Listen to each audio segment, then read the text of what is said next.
if you are an authority and you have an opponent, the best way to remove them is to make them serve you.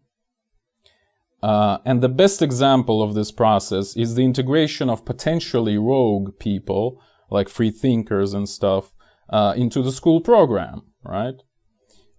It would allow you, that is the elites, to twist their image, that is your opponent's image, and simultaneously make them look dull and uninteresting, because that's what school is for most people anyways.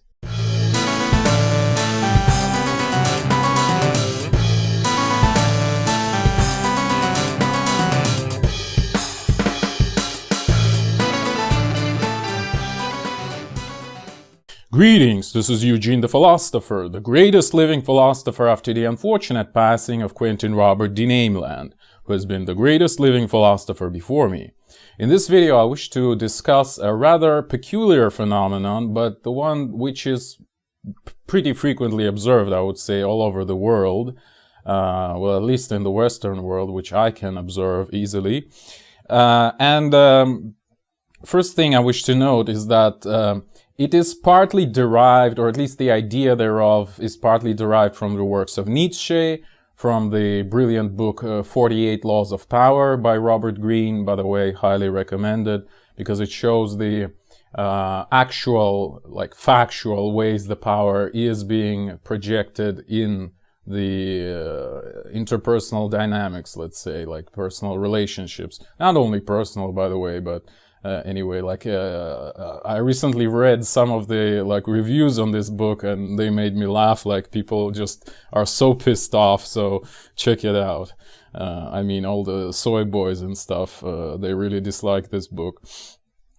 So yeah, and the idea is, well, at least the idea that Greene, I definitely remember, talked about. I've read this book like a long while ago, like maybe 15 years ago.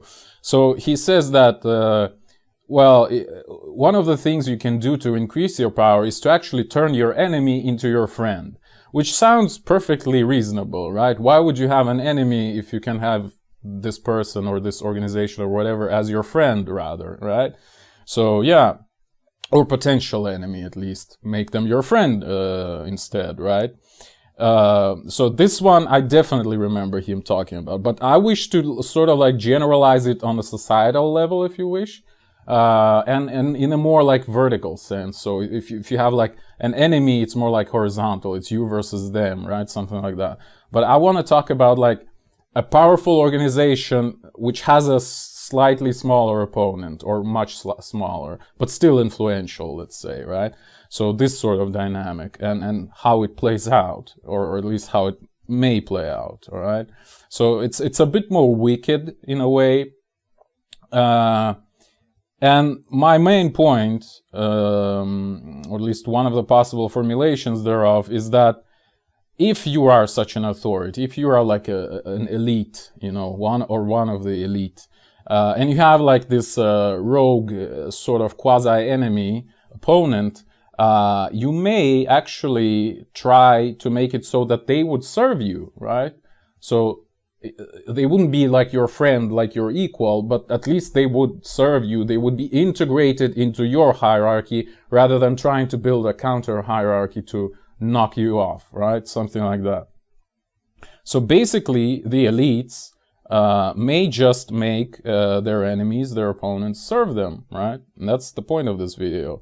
And the examples are actually many. Well, probably the simplest and most obvious, like most not prominent, like most frequent probably example would be like a large company like buying a potential competitor, a smaller company who may be their potential competitor, right? Something like that.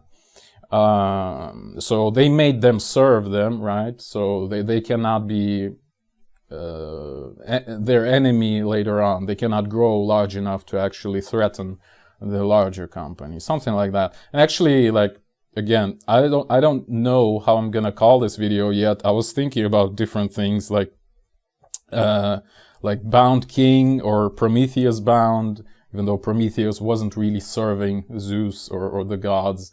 He just like, but he was like an opponent of the gods in a way, right? He violated them by bringing fire to humans. But so it wasn't close enough. Then I thought about some other possible examples from antiquity. Maybe somebody actually served as a slave, like Plato, according to the Diogenes at least, was a slave at some point.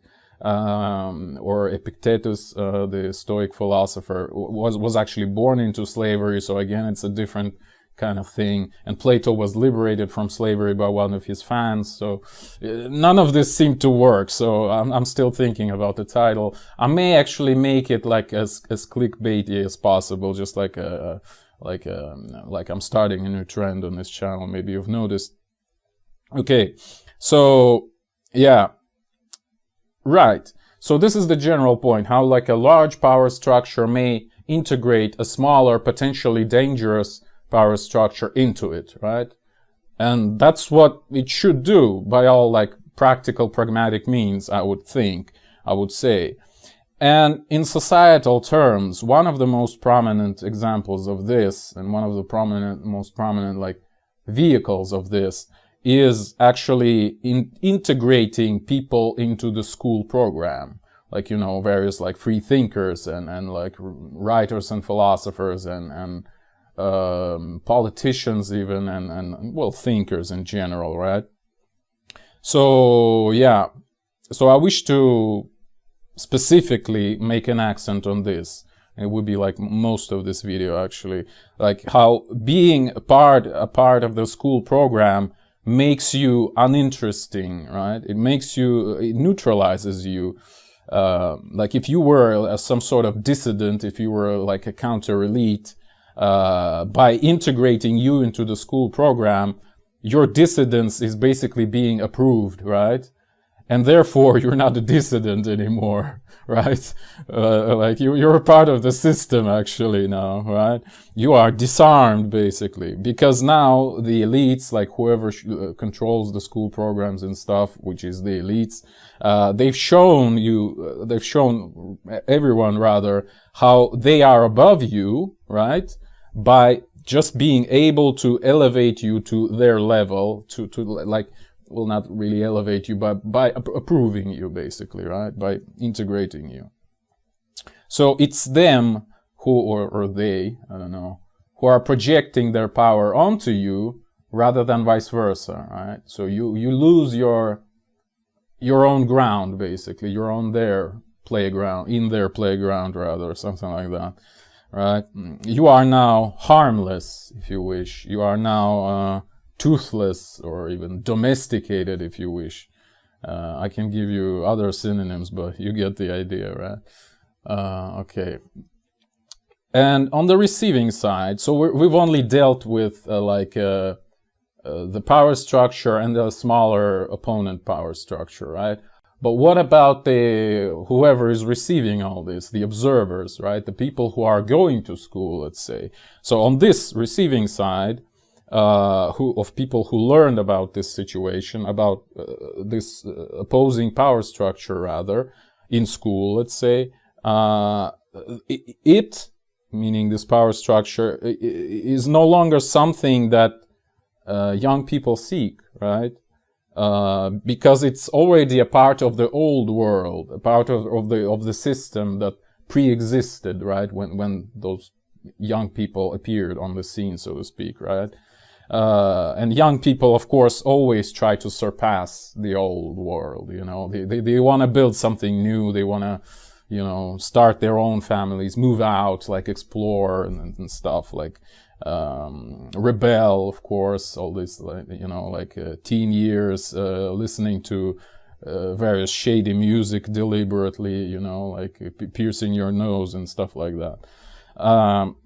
Dyeing your hair and whatever, you get the idea. So and plus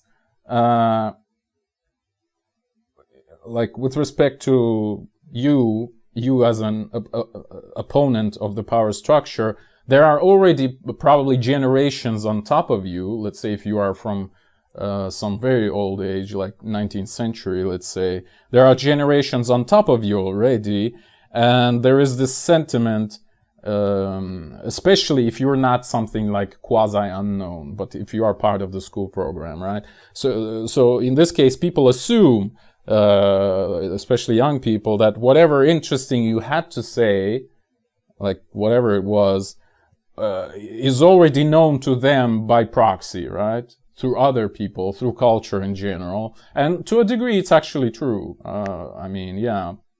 Like, ideas that are somewhat influential, they do spread by proxy and, like, permeate the whole culture eventually, right? And even if somebody said something, like, really sharply 100 years ago, it wasn't really heard, but it started to creep through the cracks, you know, and eventually, like 100 years later, everyone considers this as like normality, you know. Well, why is that something unheard of? I mean, we're living in it right now, right? Something like that.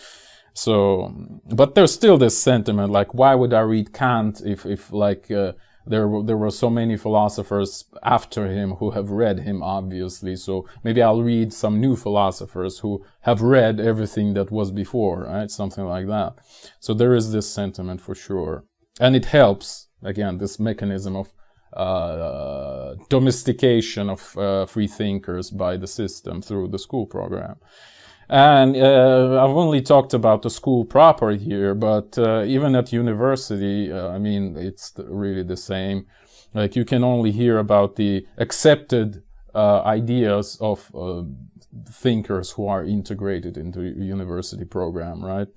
Only the accepted stuff from these famous people.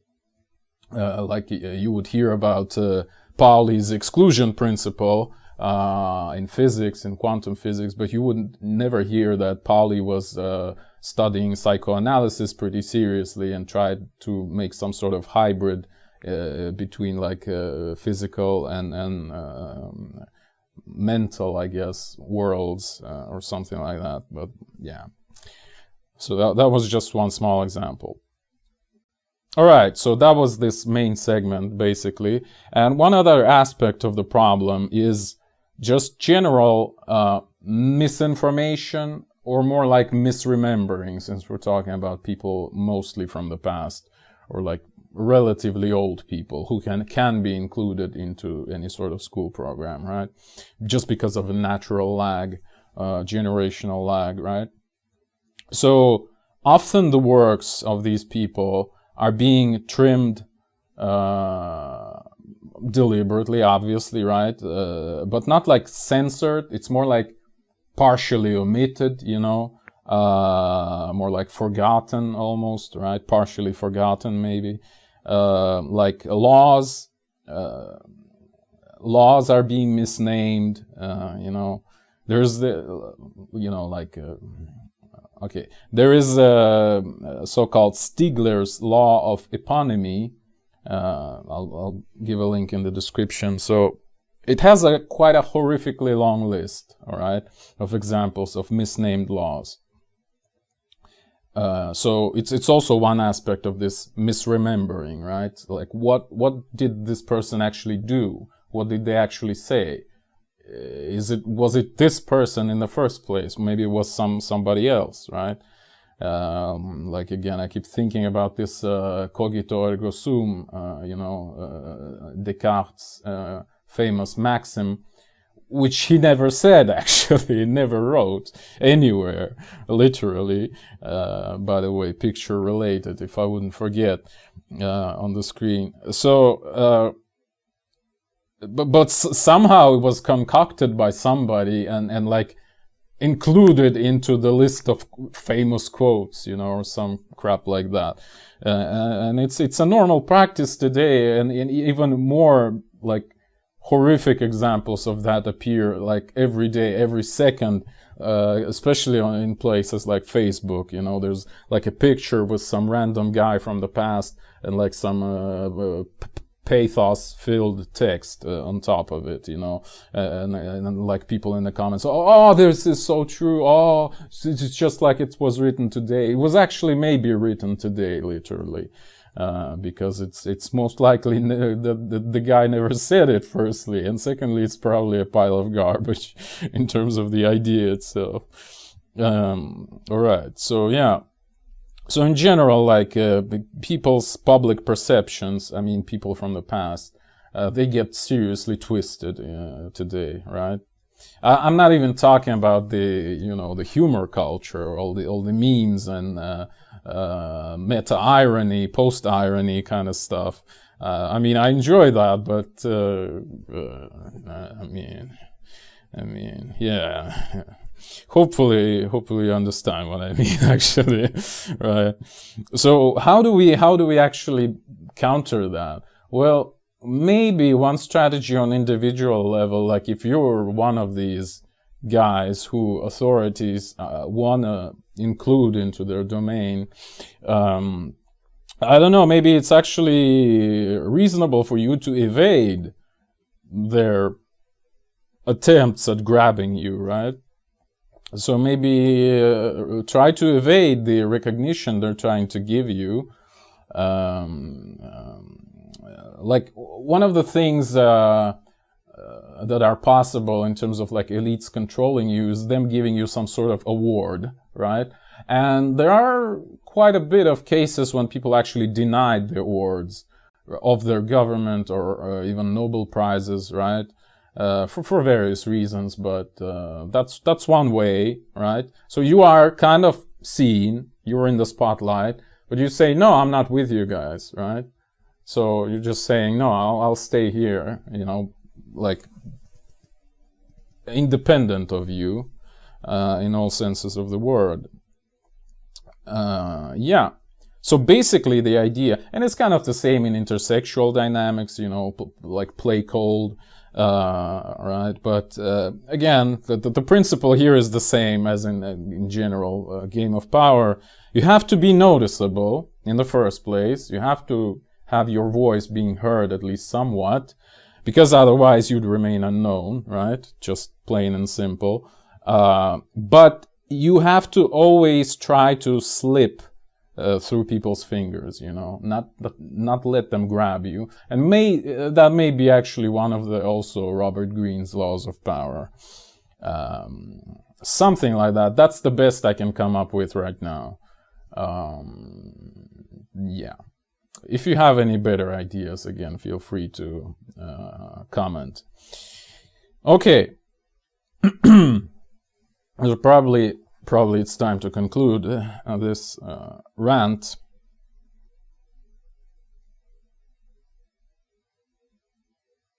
So, if you are an authority and you have an opponent, the best way to remove them is to make them serve you.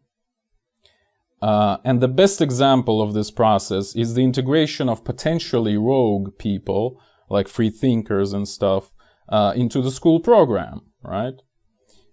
It would allow you, that is the elites, to twist their image, that is your opponent's image, and simultaneously make them look dull and uninteresting, because that's what school is for most people anyways. All right. Thank you for watching. The eons are closing.